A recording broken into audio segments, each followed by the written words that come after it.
Frères et sœurs, depuis la mi-mars, contraints par la pandémie Covid-19, nous sommes devenus cette église silencieuse, enfouie, mais pas déstructurée. L'image qui me vient à l'esprit est celle que saint Paul offre aux Corinthiens dans la détresse. Nous sommes accablés de toutes sortes de souffrances, mais non écrasés, inquiets, mais non dispersés, persécutés, mais non abandonnés, jetés à terre, mais non anéantis. De fait, cette crise sanitaire a tout jeté à terre et révélé, si besoin en était encore, les limites de nos systèmes et de notre humanité.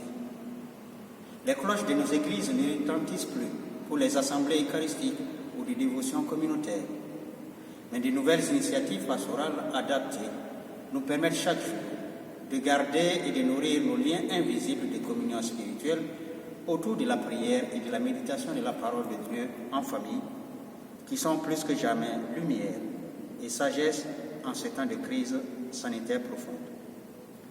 Dans la vie civile, les relations sociales retiennent leur souffle ou sont brutalement modifiées. Les malades et personnes âgées que nous devons protéger n'ont plus ces joies de visite. Des familles qui ne peuvent par ailleurs bénéficier du soutien réconfortant d'amis comme Marthe et Marie dans l'Évangile vivent douloureusement la mort d'un proche que les circonstances de confinement n'ont pas permis d'accompagner convenablement. Ce virus a plongé le monde dans une atmosphère mortifère qui nous interpelle tous. L'Église aura à tirer à la fin de cette crise inédite des leçons de foi et d'espérance. Et pour nous, christoliens, notre relecture se fera en particulier à la lumière du leitmotiv de notre synode diocésain. Avec lui, par lui et en lui, prendre soin les uns des autres et annoncer à tous la joie de l'Évangile. Notre prière n'est-elle pas d'obtenir du Seigneur la grâce d'imiter la charité du Christ qui a donné sa vie par amour pour le monde? Donner sa vie par amour aujourd'hui, nous le voyons bien dans l'engagement du personnel médical, paramédical et soignant, pour qui le temps ne compte plus, mais les personnes à soigner, les vies à sauver. Il en est de même pour tous ceux et celles qui inventent aujourd'hui des formes de présence aux personnes les plus fragiles, des formes de fraternité nouvelle. De nous tous qui vivons ce temps de confinement par choix et non par contrainte.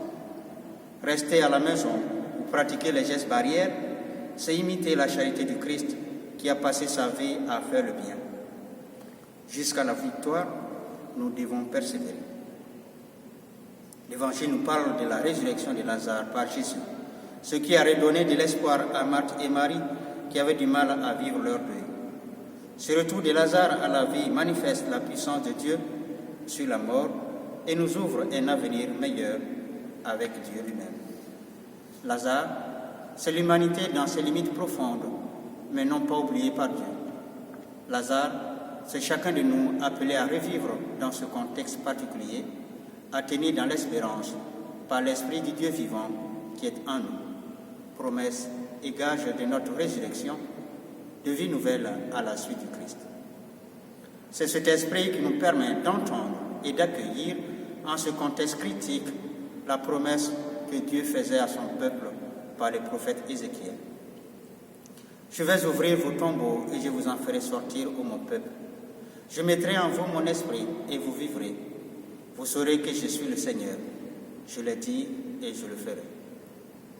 Notre combat est celui de Dieu lui-même, vers qui montrent nos prières et nos cris, nos appels au secours en ce temps. Par chacun, il répond à ses appels. Il vient ouvrir nos tombeaux de la peur, d'angoisse, d'inquiétude, pour nous faire vivre dans la sérénité et la confiance, en sa présence, tout en demeurant dans la vigilance. Avec Marthe et Marie, criant leur douleur, « Seigneur, si tu avais été ici », mais exprimant aussi leur foi mise à mal par la mort de leur frère, je sais qu'il ressuscitera au dernier jour. Gardons les yeux fixés sur Jésus, notre vie et notre résurrection. Par lui, avec lui et en lui, nous serons vainqueurs par la puissance du Dieu vivant.